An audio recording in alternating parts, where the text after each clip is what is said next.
Το δάσος της Θάσου κλαίει. Είναι το περιβαλλοντικό πρόγραμμα του Γυμνασίου Λιμεναρίων Θάσου για το σχολικό έτος 2014-2015. Η Θάσος στην αρχαιότητα. Το όνομα της Θάσου αναφέρεται ότι σχετίζεται ετυμολογικά με το δάσος. Το μελιτοφόρο υγρό των δέντρων της Πεύκης αποτελούσε πλούσια τροφή για τα μελίσια της περιοχής. Ο μοναχός Άνταμ στις περιηγήσεις του τον 19ο αιώνα ονόμασε τη Θάσο Bee Island, Μελισσονήσι. Η χλωρίδα της Θάσου. Τα κύρια είδη είναι πεύκη η τραχεία, πεύκη μαύρη, αγριελιά και ελιά. Πεύκη τραχεία, αγριόπευκο, πεύκο της Θάσου.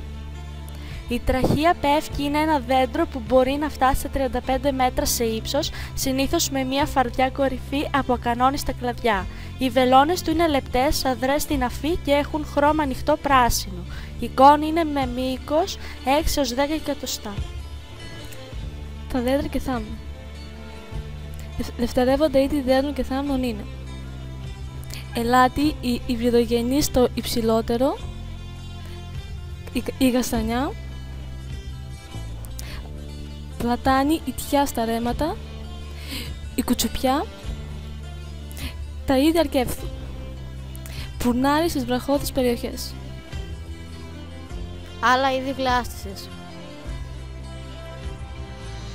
Η βλάστηση συμπληρώνεται με αναρριχόμενα είδη, άγριες τρανταφυλλιές, βάτους, κλιματίδα, κισό. Ποικιλία ποών, ρίγανη, ασπάλαθο, ασφόδελο, λαδανιά. Η κατάσταση της πανίδας κρίνεται μέτρια διότι οι βιότοποι του νησιού παρουσιάζουν μικρή ποικιλότητα και ποσότητα βλάστησης, η οποία παίζει βασικό ρόλο και είναι η κύρια πηγή τροφής και προστασίας των ειδών. Τα θηλαστικά είναι μόλις 3, το αγριοκούνελο, στα γύρω νησάκια, ο λαγός και το πετροκούναβο. Τα πτηνά είναι πάνω από 50 είδη, τα περισσότερα των οποίων είναι μεταναστευτικά και τα λοιπά υδρόβια και μη. Μεταναστευτικά πουλιά, ορτίκι, μπεκάτσα, μπεκατσίνι, τριγώνι, κότσιφας. Τα υδρόβια πτηνά είναι κυρκύρι, σφυριχτάρι, πρασινοκεφαλή, φαλαρίδα. Τα αρπακτικά πτηνά είναι γερακίνα, κραβαετός, βραχοκινέζι, κουκουβάγια. Από τα πλέον ωφέλιμα έντομα είναι το μελιτοφόρο έντομα της τραχείας πεύκης, η μαρτσαλίνα. Το έντομα αυτό δεν πετάει ποτέ, ζει πάνω στο δέντρο και τρέφεται από τους χυμούς του. Η εκκρίση του εντόμου είναι το μελιτοφόρο υγρό, το οποίο συλλέγουν οι μέτσες για την παρασκευή του πευκόμενου. Η σημασία των δασών. Συμβάλλουν αποτελεσματικά στη διατήρηση της ισορροπίας μεταξύ του οξυγόνου και του διοξίδιου του άνθρακα στην ατμόσφαιρα.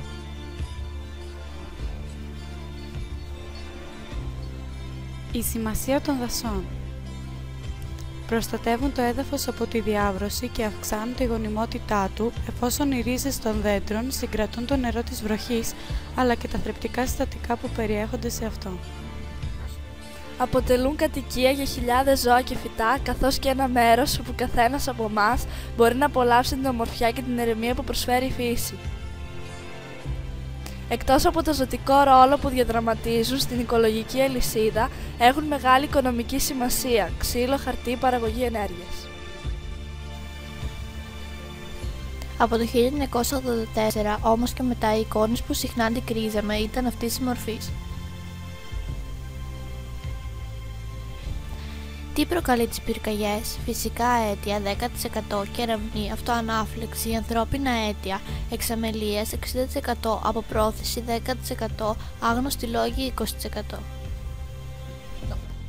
Αναλυτικά κυριότητες καταστροφικές πυρκαγιές που έπρεξε το νησί από το 1984 και μετά είναι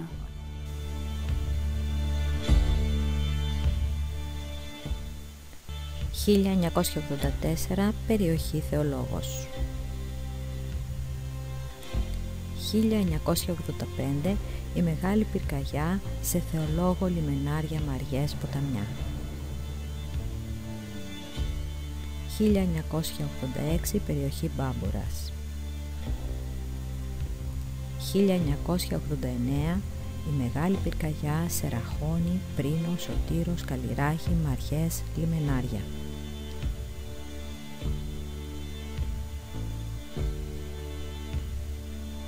1993 περιοχή Παναγία και Ποταμιά. 1998 περιοχή Μπάμπορας.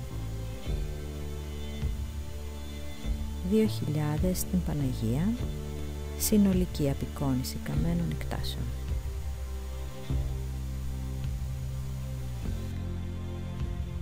Τελευταία πυρκαγιά το 2013 στη Καλλιράχη και στις Μαριές. Οι περισσότερες πυρκαγιές οφείλονται σε αμέλεια ή προσωπικό συμφέρον.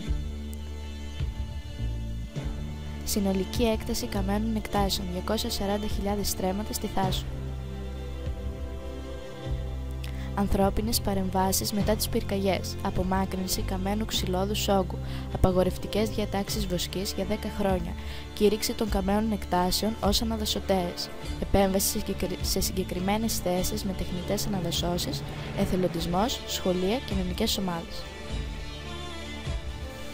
Η αναδάσωση μπορεί να χωριστεί σε δύο βασικές κατηγορίες. Στη τεχνητή αναδάσωση και στη φυσική αναδάσωση. Εξέλιξη της αναγέννησης. Τεχνητή αναδάσωση 90% επιτυχία. Φυσική αναγέννηση, καλύτερη πορεία αναγέννησης σε βόρειες, δυτικές και υγρές εκθέσεις, σε θέσεις με ήπιες κλίσεις. Βραδύτερη πορεία, αλλά όχι απουσία, σε νότιες και ανατολικές εκθέσεις, σε θέσεις με ισχυρές κλίσεις, σε υποβαθμισμένα πετρώδια εδάφη και σε περιοχές με έντονη βόσκηση σημαντικός παράγοντας. Τεχνητές αναδασώσεις στη Θάσο. Τα δάση που έχουν καεί επανειλημμένα είναι καλό να εμπλουτίζονται με καινούργια δέντρα, να πραγματοποιείται δηλαδή τεχνητή αναδάσωση.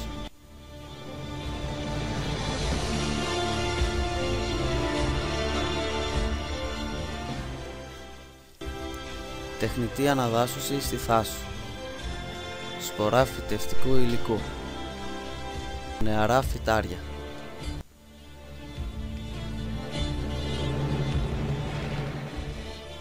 Κατάλληλη εποχή αναδάσωσης, από Οκτώβριο έως Μάρτιο. Κατάλληλη επιλογή ειδών δέντρου προσαρμοσμένου στις συνθήκες της περιοχής από τις αρμόδιες αρχές. Φυσική αναγέννηση. Φυσική αναγέννηση στην περιοχή Μαριών. Φυσική αναγέννηση τραχείας. Φυσική αναγέννηση απέναντι από το κάστρο. Ας αφήσουμε τη φύση να δημιουργήσει φανταστικούς πίνακες ζωγραφικής όπως αυτή γνωρίζει. Χειμωνιάτικο τοπίο στο Ιψάριον.